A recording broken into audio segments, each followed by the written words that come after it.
This is Born in 62, I'm Henrik Jyrs. This is the second video about the straight punch. The straight punch is not an overly complicated punch, but I want you to get it right. So there are some final points I'll discuss today, so you can get it right from the start. Getting it right doesn't mean that you can learn to box or to fight or to use the punching bag just by watching videos. You can watch this video and you can watch a lot of other videos on the web. But in order to be really good at this, I suggest that you join a club with good instructors. I can show you how to do it right, but I cannot correct you or adjust you or tell you, well, you should change that a little bit. Only an instructor can do that. That said, I'll try to get you in the right direction.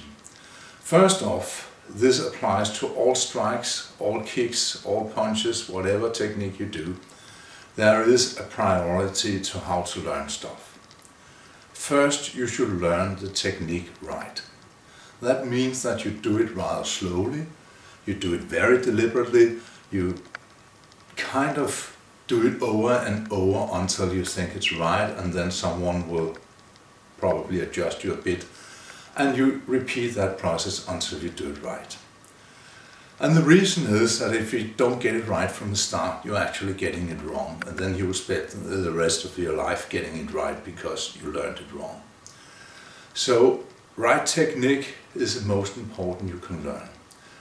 You shouldn't care about the power you put into the punches. You shouldn't care about the speed. That will come later. Once you have learned the technique, the next point is precision. What good is a punch that doesn't hit the target? If you are really good technically and you have a lot of power and a lot of speed, you can deliver some hard punches, but if they're not precise, if it doesn't hit the bell, so to speak, well, they're useless. They are actually worse than useless, because every time you deliver a strike, you also open yourself up to a strike from the opponent. And you spend a lot of energy. So spending energy is good if you have a fitness goal, because that means while you spend energy, you burn calories and then you get leaner and more shredded and so on. But in a fight, spending energy is not a good thing. You want to preserve your energy so you have more energy than your opponent. And actually you sometimes see, even in professional fights, people who are punching themselves out in the first round. They are overly aggressive. They punch a lot of holes in the air, and when that round is gone, they have spent all their energy, and then the other guy comes at them and they're done. So, first off, technique, then precision. Precision can be further emphasis by putting small X's of tape on your back, so you are actually sure you strike an exact point and not just, strike all over the back. When you have precision, and you can also learn precision by having a partner using focus mitts, there are usually a little dot in the middle, so you have something to strike right. And I can tell you that nobody likes to hold pads or focus mitts for a guy who cannot hit it straight on. If you hit the mitt either down here, you will actually hurt his hand. If you hit it up here on his fingers, you will also hurt him.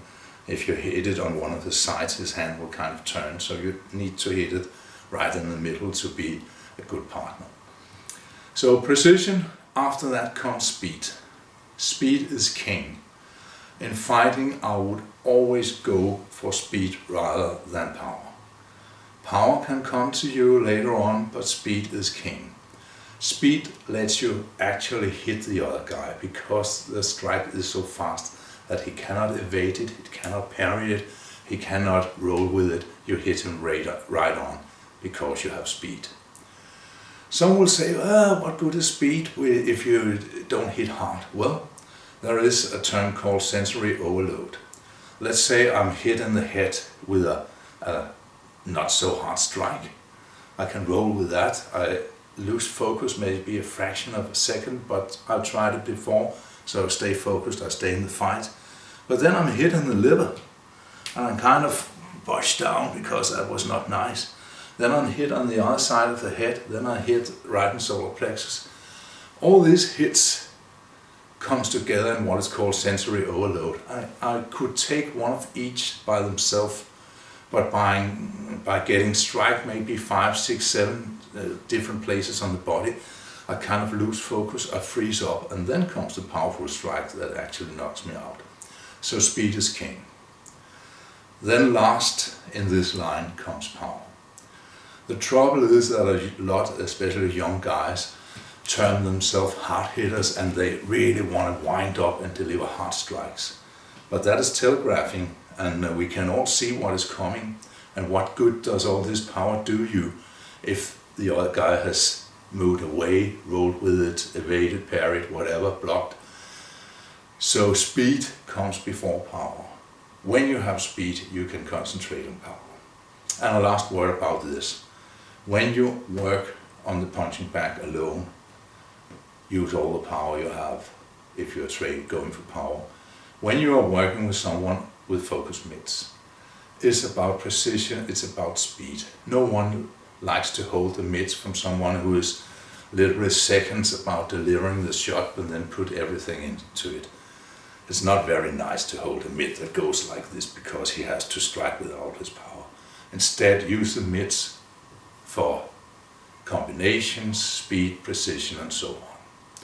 So that is the priority list you'll have to follow in order to be good at this. Like I was saying in the last video, your front hand will usually be used for the jab, while the rear hand will be the power strike. Usually you will set up this by using your jabs on a continuous basis, delivering a lot of jabs, both to annoy the other guy, to measure the distance to the opponent, to break up his attack. If you can see he's winding up with something, a quick jab can destroy his attack simply by putting him off.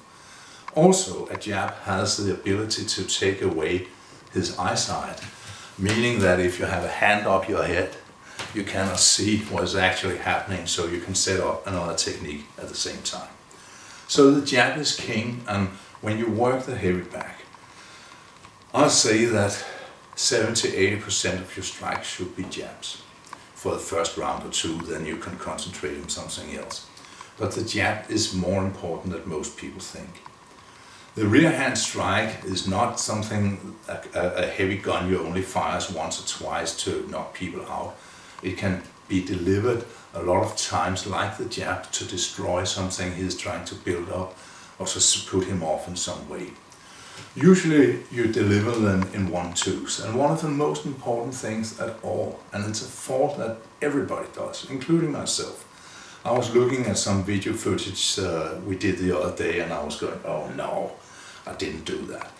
What a lot of guys do, also professionals, is they strike 1, and then their hands are down here. What happened? And then they come up again.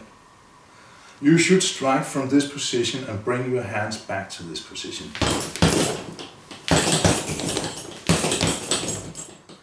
Like this, not like boom, boom, oh, up again.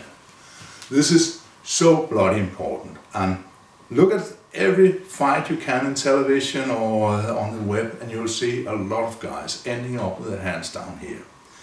And when coaches look at videos at opponents, they're looking for exactly that. Does he leave his right hand hanging down here? Because then he's open for jabs to his right eye. And if you've seen any of the Georges St-Pierre fights, you'll see he's extremely good at this.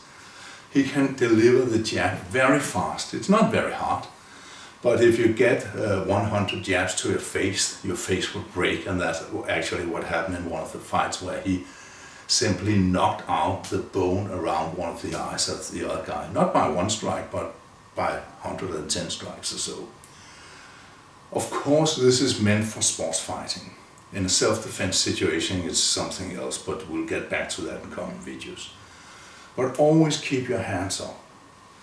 What if you have no intention of ever fighting anybody? You're just doing this for fitness. Well, my opinion is that if you learn something and it's worth doing, you might as well do it well. There's no reason to dance around a boxing bag like Donald Duck or someone like that. Apart from the annoyance of everybody who walks by that tell you you're not doing it right, why not learn to do it right? So keep your hands up. There's also a fitness benefit for your shoulders and having your hands high and protecting your head. Lastly, and then we get to the end of this, when you strike, think like you have 3 points of rotation. You can rotate about your front shoulder, your center line, or the back shoulder. When I rotate about my front shoulder, it's a very little movement here. The arm is actually just rotating about the shoulder from the same arm. So it's a little dry jab and nothing more. When I rotate around my center line, like this, the hip comes forward with a jab and there's more power to it. And then if I rotate around my back shoulder, you imagine I have a beam down through my shoulder. Then it comes off like this with a much bigger rotation, and that is called a maximal punch. Again, the vast majority of your punches should be rotated around the shoulder of the striking arm. Small, dry, quick punches that offset your opponent.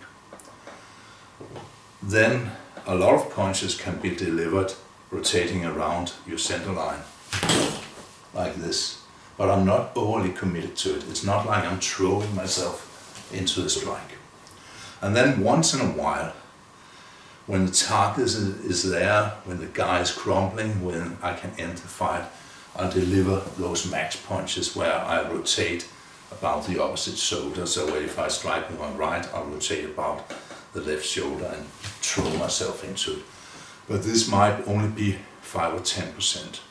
And you should mimic that when you work the punching bag. Most of your strikes should be dry, clean, fast strikes. Some of them can be more powerful where you rotate about your center line, and only a small number should be these maximal strikes. And this goes together with the priority I was talking about in the start. Technique first, then precision, then speed, and then power. So this was it. When you train this, deliver the strikes, 1, 2, and keep your hands up, like this. Dance around the back, move quickly in and out. The movement of your feet is just as important as the strikes. We have been over the footwork before. We'll come back to more advanced footwork in future videos, but this is for the straight punch. If you have any questions, any comments, anything you'd like me to talk about, just write me. See you next week. Hi.